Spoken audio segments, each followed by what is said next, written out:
Well, hello everyone. No, this isn't Amanda. Amanda wasn't able to be with us today, but I would like to introduce a very good friend of mine, Karen Acer. She was once in the investment world for many, many years and was a money coach. And she is partnering with me because money is really related to a much bigger issue. So, welcome, Karen. Thank you. Thank you so much for having me. I absolutely love your show. And I just love all of the things that you share with your clients and share with your audience because it's so near and dear to my heart. So, what made you make the shift from a money coach, well, investor, money coach, to what you're doing now? And tell us something about that. Yes, that isn't a typical pathway, is it? I was in the traditional investment business, managing portfolios for 30 years, and I was really focused on institutional money. So it wasn't personal money management. And so I then really felt a call when I left that business that I really wanted to help women come together. And I knew so many, I had seen so many women coming through our doors because I'd been behind the scenes as an analyst and portfolio manager. I wasn't doing the face to face. Uh-huh. And then, but I could see all these women coming through our doors and they were going through a life transition and they didn't know asset liability. They didn't know any of these things. And it absolutely broke my heart. They're in their 40s and 50s with Mhm. not having a legacy planning. And I thought something has to be done about this. Sure. And so it seemed natural to me to become a money coach. And so I started learning about that. And this is where I got to where I am today. As I started to dive into that, I realized that I wasn't doing what all the women should be doing in terms of money management. I'm like, what kind of coach am I going to be if I don't actually practice what I preach? And Mhm. so, coming from the analyst world, I said, I'll do these 25 things and life will be good, and then I won't be a hypocrite. And here we go. But oh no, no, no, no! My pathway is a little different. I found out had a whole lot of money issues, and what I realized is that I knew what my skill sets were, and I was doing everything that I could to run away from some childhood trauma Mhm. because my father was in the he was a CPA, Mm. and he was not an honorable man, to be kind. And so in my mind, I was thinking that if having money makes me like that, I don't want to have money. And I did Mm. everything I could to push myself away from it. And then there was also my mother who after they got divorced and everything, she was already somebody who was so tight with it.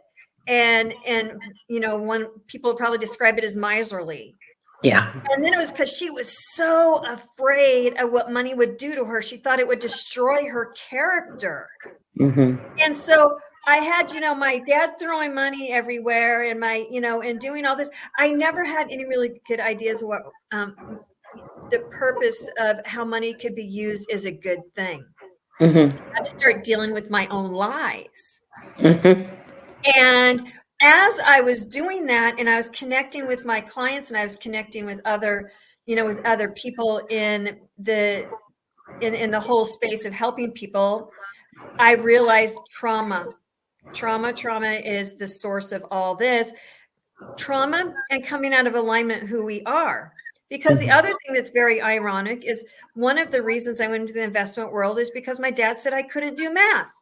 Well, I have several acronyms to prove that I can do math. But that Right. isn't what lights my fire. Right. Made a lot Right. of money by it, but it did not light my fire. That's not what I was created here to do. So that's when I started going on my journey of saying, what makes me tick? What makes me do? What lights my fire?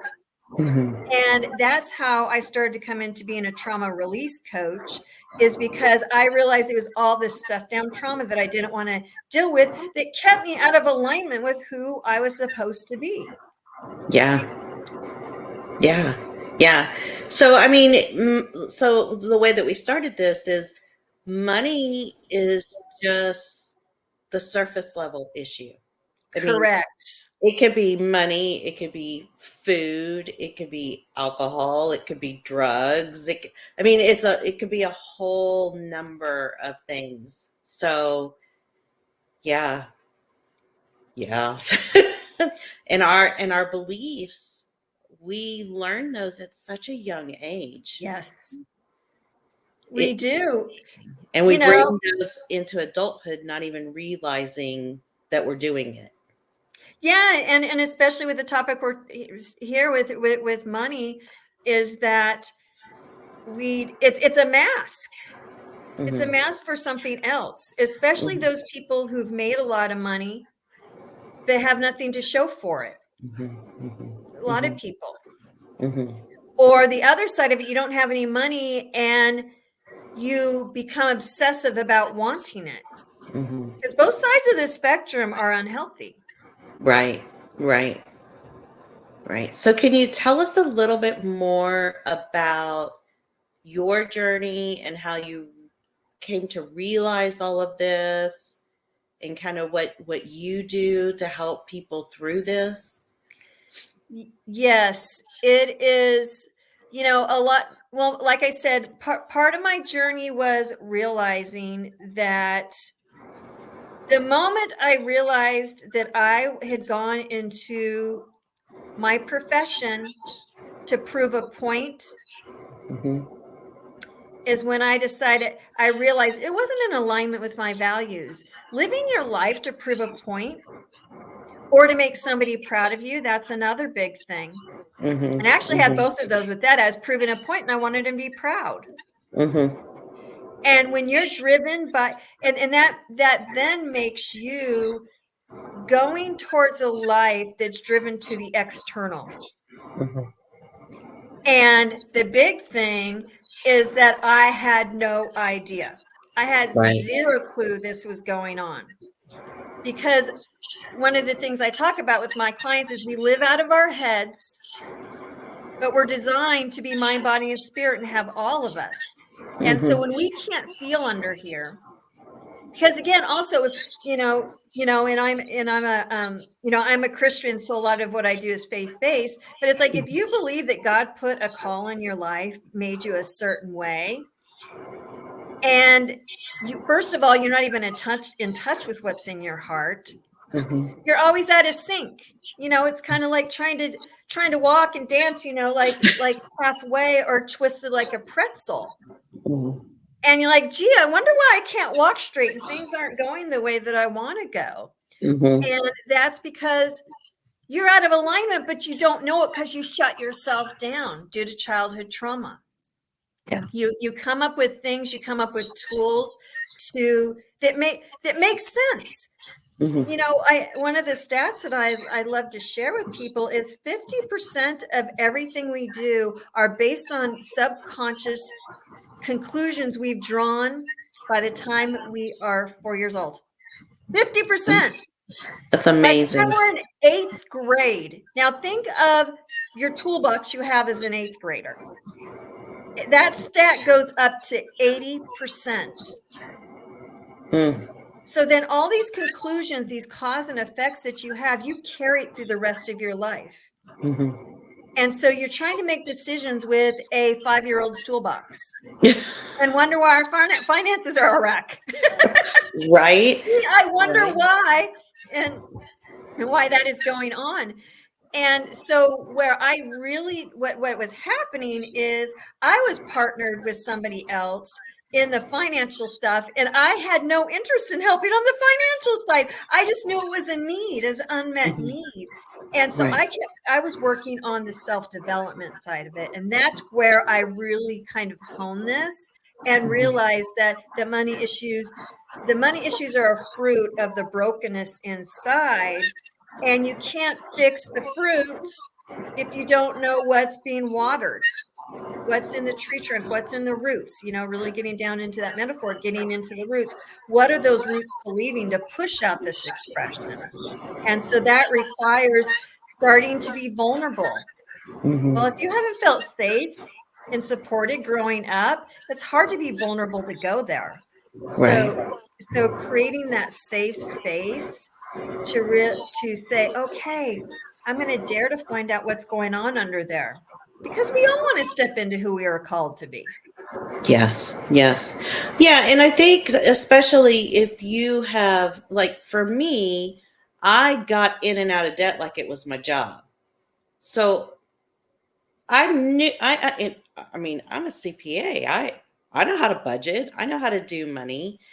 So it's so true until I figured out my underlying issue with money, I could not get out of debt because the safety that I found around spending money is what got me back into debt every single time. And Mm-hmm. until I figured that out, I stayed in debt. So I think the bigger You're message. because you're debt. You know, we all have this need to feel connected, to feel wanted, and all of that. And money, sometimes we try to do that for us, and that's why we get in debt. It's like, oh, I deserve this, so I deserve this, I deserve that. You're not feeling loved or connected by by people in your life, or didn't as a young person. So we substitute it with these things that we can't afford. And the media Yeah. loves to tell us we need, but yet you Yeah. walk away still feeling empty. So then you end up going and spending more because, and you feel that fire, It's right? it's just a constant hamster wheel. You never can get off of it. Yeah, I think I heard something the other day. Our bodies will keep us in hell before it will let us go to pleasure just because it's the unfamiliar. To decide not to go shopping when you're feeling bad, which was my thing, was Right. so unfamiliar that I would just stay in the familiar, even though I knew it was causing me harm. Right. Right. Yeah. The devil you know is better than the devil you don't. Right. Right, right, for sure. Yeah. Yeah. Yeah. 100%. And that's all fear. Hmm. And if you didn't feel safe or supported as a child, you were in a chronic state of fear. Hmm.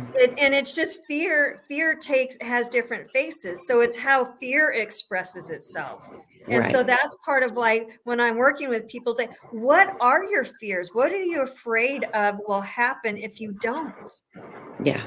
if you Yeah. don't go buy that thing? What are you afraid of happening if you don't? Hmm. Powerful question for sure. And yeah, I mean, we're just wired for safety and pleasure. I mean, that's it. That's all we're wired for. So, yeah, if you don't feel safe, you're going to do exactly what you're doing over and over until you break the cycle. And also, what's important is another thing that a lot of people don't consider as well, is because a lot of people always, somebody who hasn't been in an abusive situation cannot even begin to wrap their head around how can somebody stay in an abusive situation. And Hmm. this is the reason, is because when you're young and the people who love you don't love you in a healthy way, you've still decided that's how people love. Hmm. Yeah. People who love me do this. Hmm. Even if it's not bringing me the things I think love should bring me, this is what love should look like. And so, Hmm. and so that's why you're resetting. I mean, that's what I do with clients. I help them reset their nervous system, because their nervous system, it's just like being on a rocking boat. You're on a Hmm. rocking boat, you get on land, you're like, whoa, what do I do with this? I need to get some rocking going, because that's my safe space. Hmm. Because sometimes sitting still is the most frightening place of all. Yeah. And when we were talking earlier today, because we actually talked earlier today, um, you said something, and I'm probably not going to quote it right. Hopefully, you wrote it down, but about being the board of director of your life. If do you Oh, remember? yep, yep, yep, exactly. So a lot of times, well, we'll start with the premise is that we don't know exactly what we're called to do, because if we did, we wouldn't be having this conversation right now. That's right. If That's we right. had the answer to that question, we wouldn't be here. So I'm going to assume the listeners out there also have that same thing. Hmm. So when you are going to the board of directors and it's me, myself, and I sitting around, me, myself, and I have gotten me to where I am today. So is that really the best people to call in? And so again, God is the CEO and chairman of my business because he knows things that I don't know.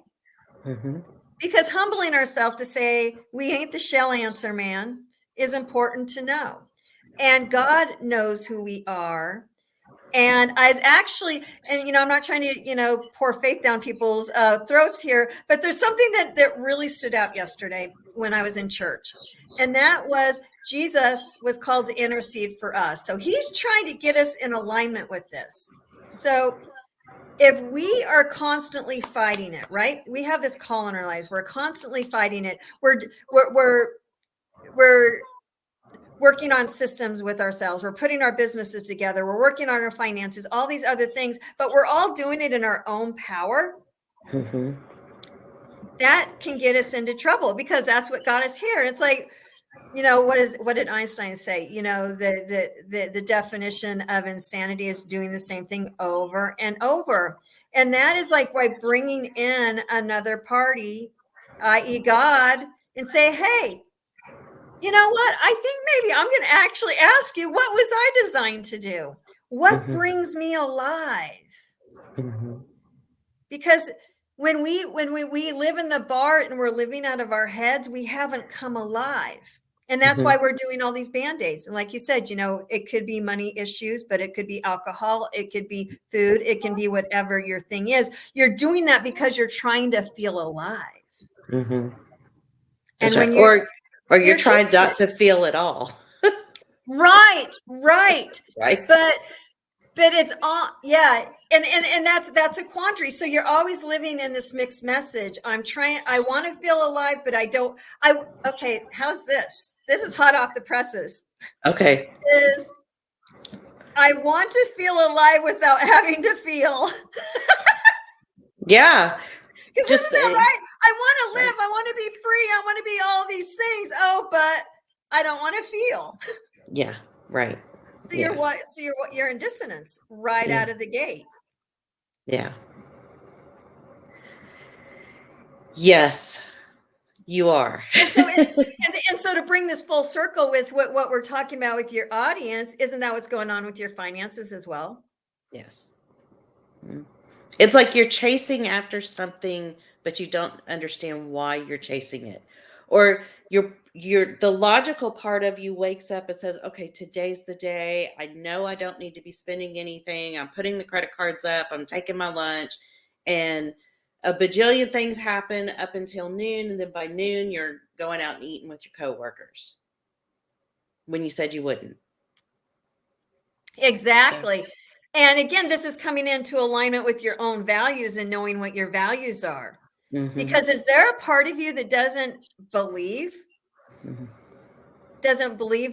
that you, again, going back to the question I asked a minute ago, what would happen if I would say no? What are you afraid of happening if I dare to say no to my colleagues? Yeah. I mean, could be a number of things. They won't like me. They won't ask me again. It's away from the norm, blah, blah, blah, blah. Right. But it's your way of feeling connected, right? Mm-hmm. It's usually coming down to feeling connected. And so if the colleagues, it's being connected to your colleagues. But then if it is the money is, I need to feel connected to something. Mm-hmm. Even if it's the mall, even if it's the food, even if I'm feeling connected, it's always the thing about it is these vices that we have, they're very loyal friends. They are. Oh, are they loyal? They will not leave our side, will they? They will not. They will not.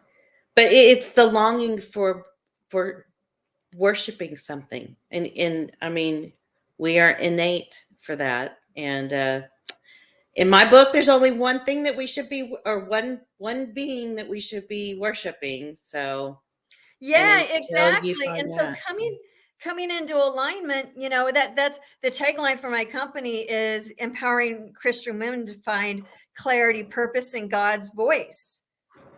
And part of it is feeling worthy enough to think that I can even hear God's voice to come into alignment with it, because I'm sure you hear this with your clients a lot, is this lack of worthiness. I'm not worthy to step into who I am. And I'm even content with not even doing what I've created myself to do, because again, it comes to that chaos. Chaos is a very familiar friend. It's is it a loyal friend, isn't it? Yes, it is. Yes, it is. And so we keep self-sabotaging. And the whole thing, like with the cross, we're going out here for it when rather we're going up there. And then realizing when we're stepping into alignment with what he's called us to do, that's when things start lining up. I mean, and the Bible tells us about it, that's what happens is when we're in alignment with what he's calling us to do and what he asks us to do, and not in the religious, thou shalt, you got to do this and got to do that. Right. But just the biggest one is sitting there and being silent and listening for his voice to say, God, what did you create me to do? Because when you're coming in alive, when you're coming alive with who you're called to be, God shows up in a supernatural way.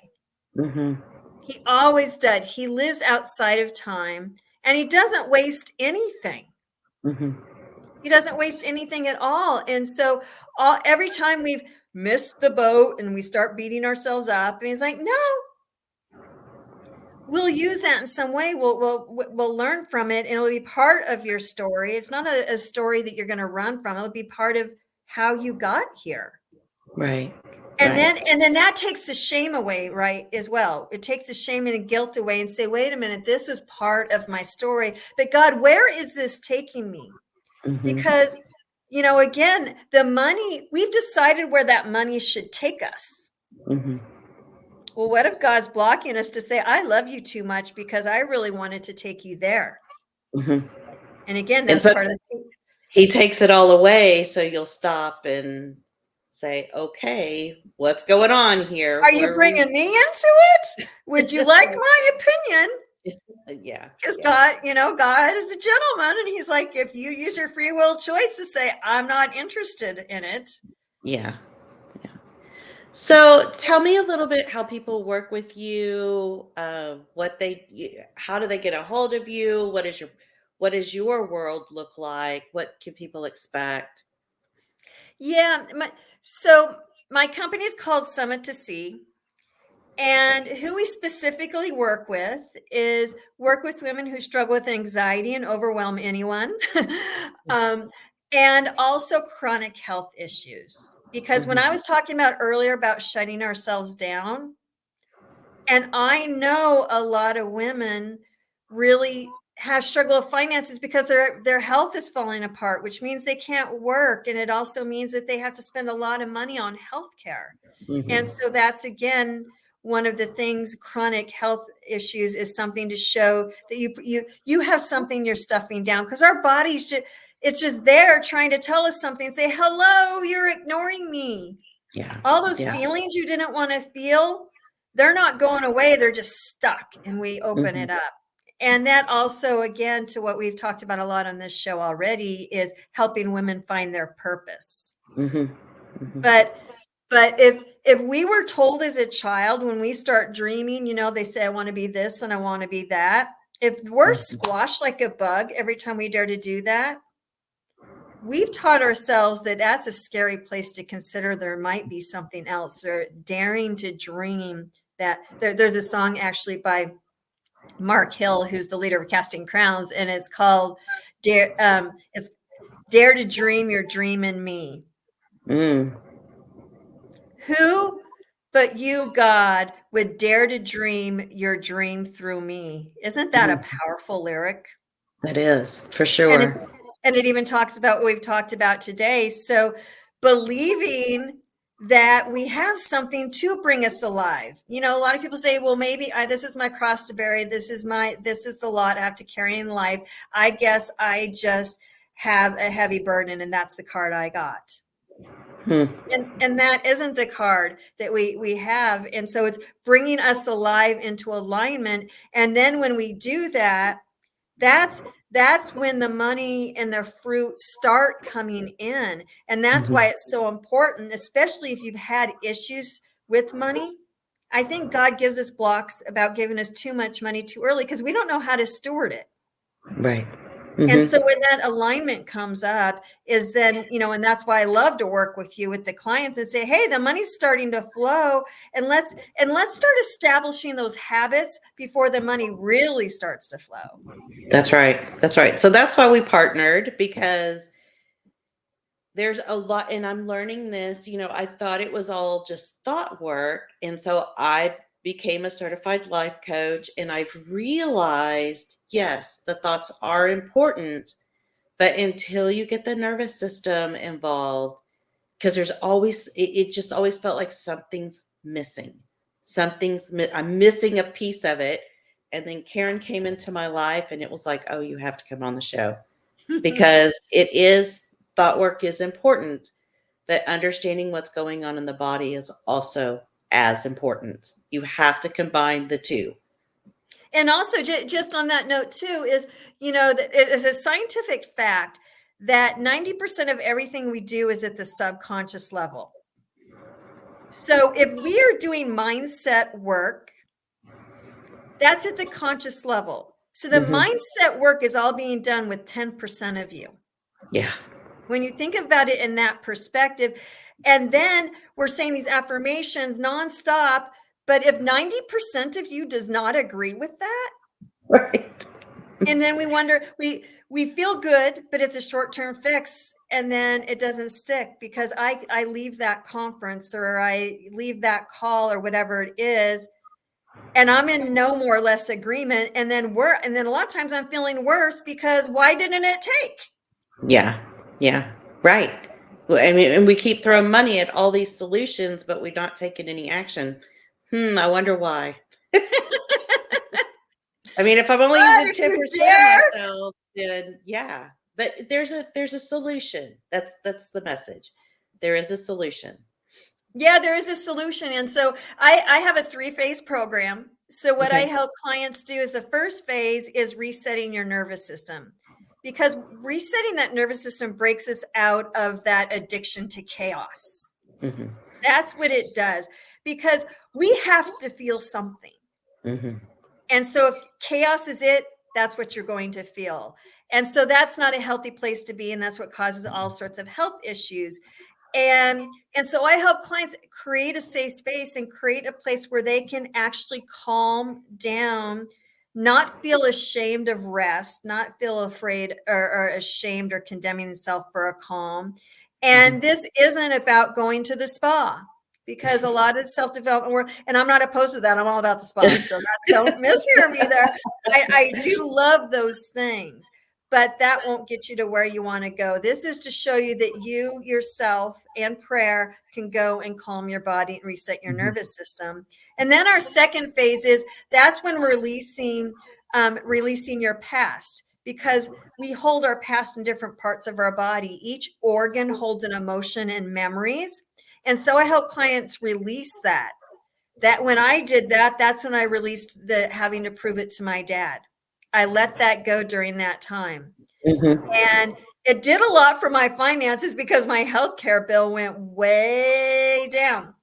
And it's really, really important. And also, I wasn't feeling lousy all the time. And when I'm feeling lousy, it's a lot easier to engage that passion inside of us, that healthy Right. passion.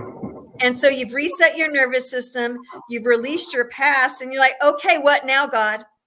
Because by then you've realized a lot of what you're doing, a lot of the choices you're making are a result of your past. But we weren't designed to live in our past. We're designed to be informed by our past to go to our future. And so I help clients really work that when they leave, they actually have a purpose statement. They have a confidence in who they are called to be. And I call it giving the yes for my God-given design. And And when you do that, and that's like I said, that's really when I partner with other coaches. People, if you have a specific business that you want help with, I partner with people with that. But without resetting your nervous system, a lot of these things become band-aids. And so that's what I help people do. You are amazing as always and such a blessing in my life. And I'm so glad you were here to join us. Thank you for I having me. It's been great. And we will put in the show notes how to get a hold of Karen. I highly recommend her. If you're resonating with anything that was said today, you really need to get on a call with her because I promise you she'll change your life. Looking Thank you, forward to it. Karen. And thank you so much. And you are also helping people with their money. And so I can relax with that need in the marketplace being met. And I'm so blessed by coaches like you and the partners you work with to help women have a confidence with their financial legacies. Yeah. All right. Thank you again, and we'll see everybody next week. Thank you so much.